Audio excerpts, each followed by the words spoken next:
Hi y'all, if you are a returning viewer, welcome back. If you are new, welcome. My name is Amira, and today guys, we are going to be sitting down and playing with this baby. This is the new Lisa Eldridge eyeshadow palette. And if I can open this, that would be fantastic. It is called Desert Gleam. I have not swatched this. I have not done anything with it, so this is going to be a first impressions, but I figured that would be great because I'm getting ready for work. We can play with it together. Let's get into it. Alright guys, I'm going to zoom you in. I've already done my makeup. I will say this, if you hear a lot of noise in the background, it's my fans. I can't be without air. It is so hot right now. It is so hot right now. So one of the reasons why I didn't really film anything, and I'm already sweating, didn't film anything last week because it was so hot in this room where I film. I don't have air conditioner in here, so, or air conditioning in here, so it's really hard for me to film, especially once I turn the lights on, and it just gets impossible. But I was like, you know, it's a little bit cooler today. It's early in the morning, but I still have my fans on because it's already 90 degrees at 6:30 in the morning. So that's fabulous. So yeah, so if you hear noise, it's my fans. I have to live, guys. I have to live, you know, so we're going to make it work. So let's start off, as you can see. So this is a 6 shade palette. This is her standard, and her standard packaging retails for $62, which I believe is like $3 more than her palettes used to be. I think they used to be like $59. So she's gone up on the price, as everything has gone up in price. So yeah, so let's start off with this neutral tone here. And I will tell you my thoughts on the Lisa Eldridge palettes because I have feelings about them. I own 2 of them already. I have 2 of the original that she came out with, which was Vega and Sorcery. Vega, for me, I still own it, but it was a bit of a disappointment as far as formulation goes for me. I found myself not really loving the formula. I felt like it had a bit of a learning curve to it, and not in like a fun way. Sorcery, on the other hand, I absolutely love. I still use that palette. I travel with it a lot because it's so compact. It's very dramatic. It's a very dramatic color story. It's not like an everyday color story. But I love using that. I love using it for evening events. It's a very cohesive palette in the sense that you can create a cohesive look with it, even though when you look at it, you may feel a little intimidated by it. I find it very easy to work with. I'm now going to go, and which shade was that? That was the shade Dunes, which was the Seamless Matte, because it looks like she has, let's see here, 1, 2, 3, 4 formulas in here. So she has her Seamless Matte, her Luminous Metallic, and her Velvet formula. And her Velvet formula is kind of like the cream to powder. That formula, and I'm going to dip into that now for the shade Sahara, which is like this really pretty olivey green. Her cream to matte formula for me, it's not a fave, so I want to see if I like it more in this. I didn't love it in Vega, so I want to see if I like it more in this one. And I want to take it a little bit here as well.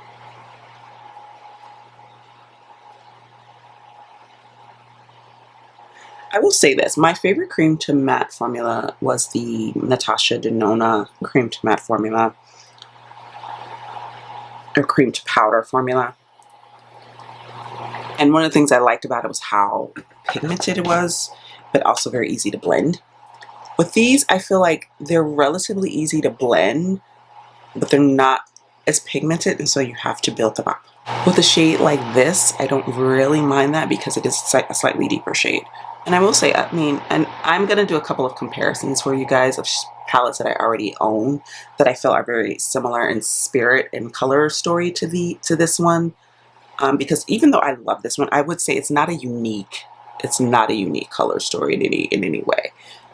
So if you're concerned about like price point and, you know, you don't want to purchase this because of that, I got you. I'm going to show you a couple of palettes that I think work just as well in varying price points.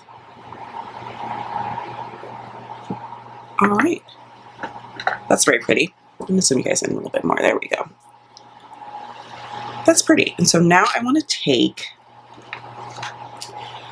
I really want to work with this gold shade, but this might be a little too much for work today. This is, I believe, a Blaze, which is just stunning.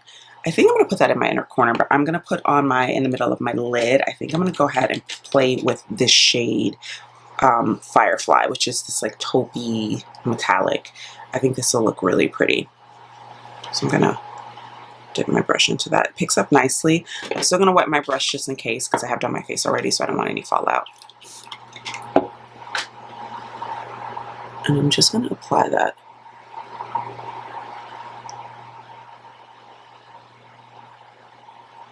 here. So that's really pretty. And then to the other side, my brush is still a little wet, so I'm not too worried about fallout, but I am going to add more to the brush. And one more time, just in case. Very pretty. I like that.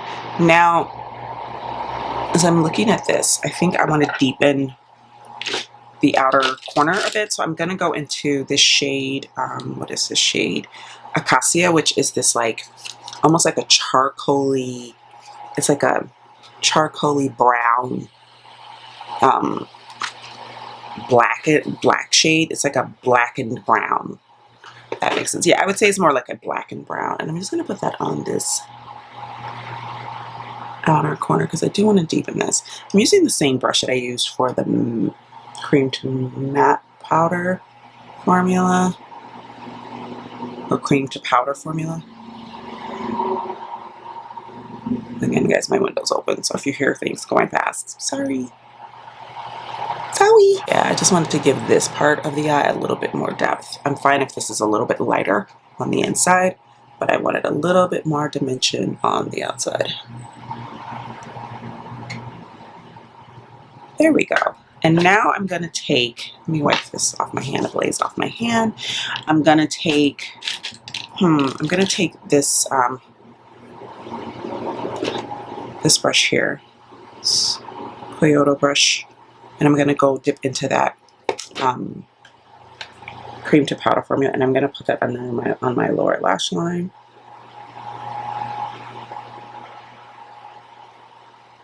And I'm sweating. Can you see the beads of sweat? And this is the thing about it, guys. I'm not a summer person. I know so many people love summer. I don't like summer. The only thing I love about summer are the longer days. And that's really it. Oh, and the fact that maybe I don't have to, like, I can just kind of run out the door, you know? You don't have to put on a bunch of layers, but the weather is not my jam, you know? It's not what makes me happy. It's not, you know, I'm not my best self. And in the summer, I am just a melting ball of, I'm just like a ball of sweat, basically. I'm going to take this slightly smaller brush, this rougher number 3, and I'm going to dip into the middle shade here that is called Christina, which is really pretty. And I think I want to put that on the lower lash line and maybe a little bit at the very edge here of my, like at the very bottom of my lid, just to give that a bit more visual interest, and it'll tie in. So I think I'm going to put it here and here, and I think that'll look really pretty. So I'm dipping in with this tiny little brush. I'm also going to wet it. These are, I will say that these feel quite, they have some texture to them, but they also feel slightly creamy, these metallics. So something to think about. I think I'm going to do this part first because I have a little bit more on my brush here. And I don't want that on the lower lash line, so we're just going to do that. I'm dipping in it one more time. And you just see, I don't know if you guys saw that little bit of fallout, but that's why I did that. Take a little bit here.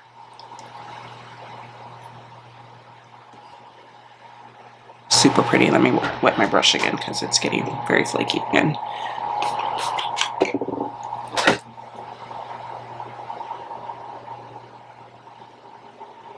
Very pretty.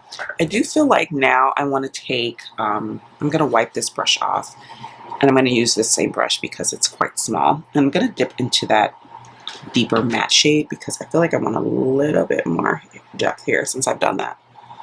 Yeah, that looks a little bit better.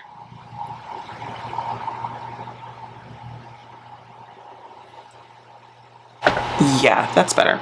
And then I'm going to take, again, the same brush. We're going to go into that beautiful shade of Blaze.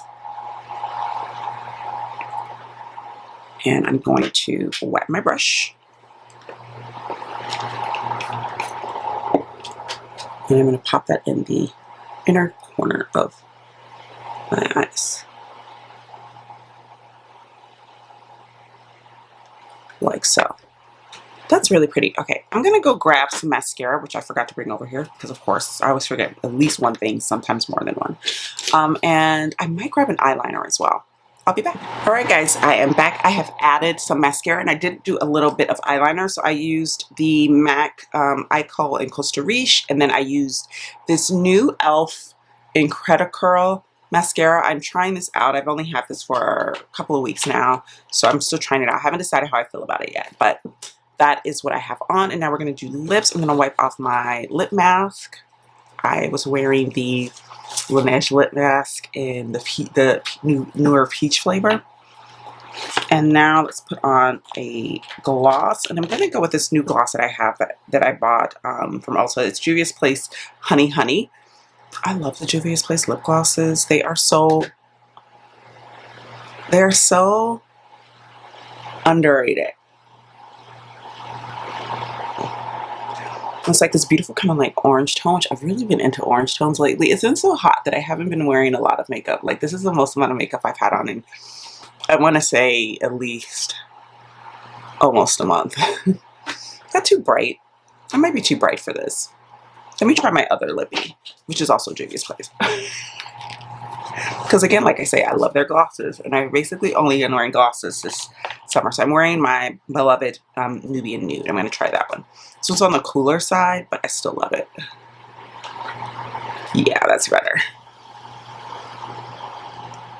Oh yeah, they're so underrated. And I've been wearing this whole like heat wave has been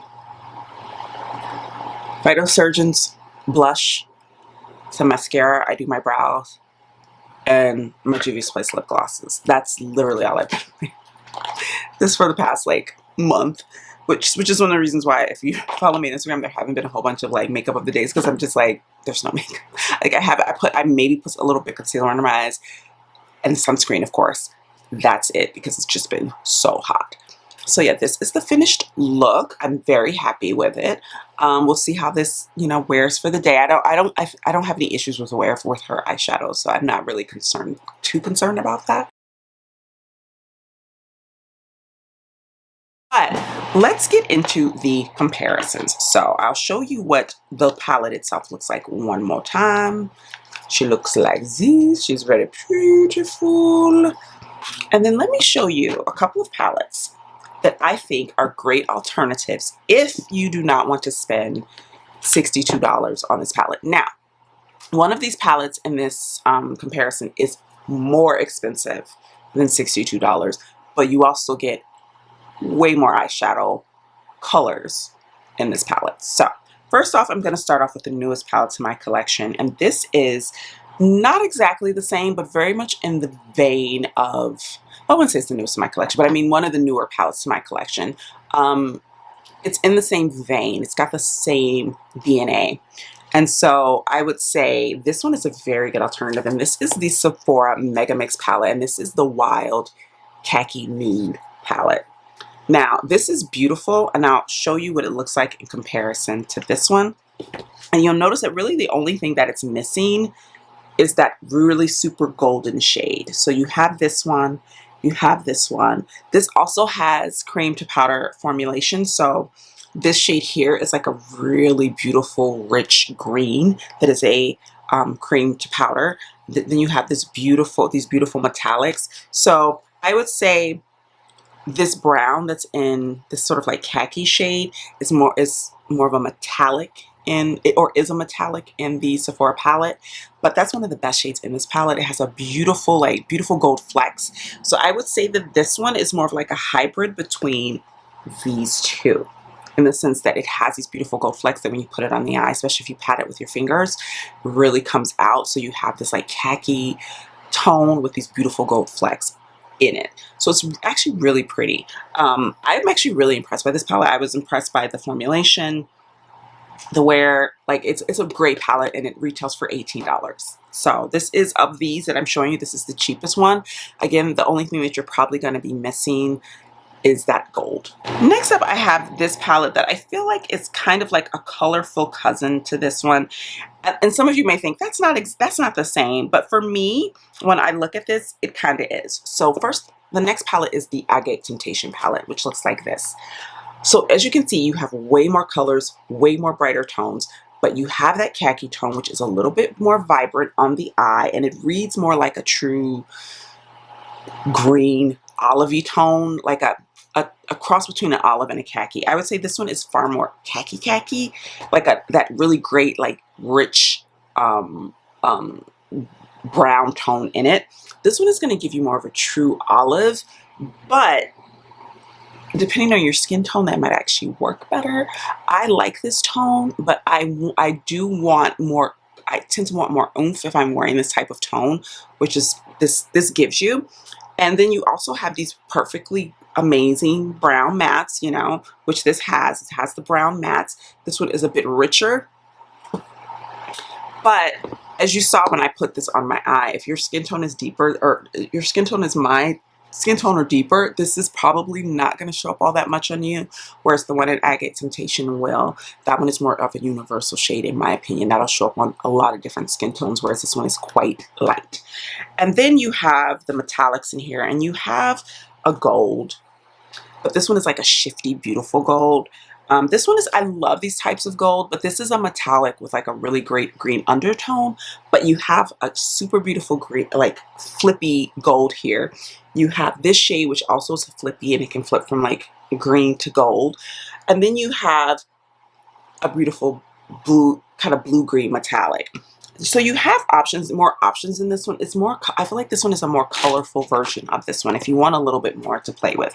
It's not exactly the same, but I wanted to bring it out just to show you that those types of like, that kind of like DNA and story can be told in more than one way. So if you feel like this is a bit too boring for you, but you like the idea of it and you want a little bit more oomph, a little bit more to work with, that's a great option.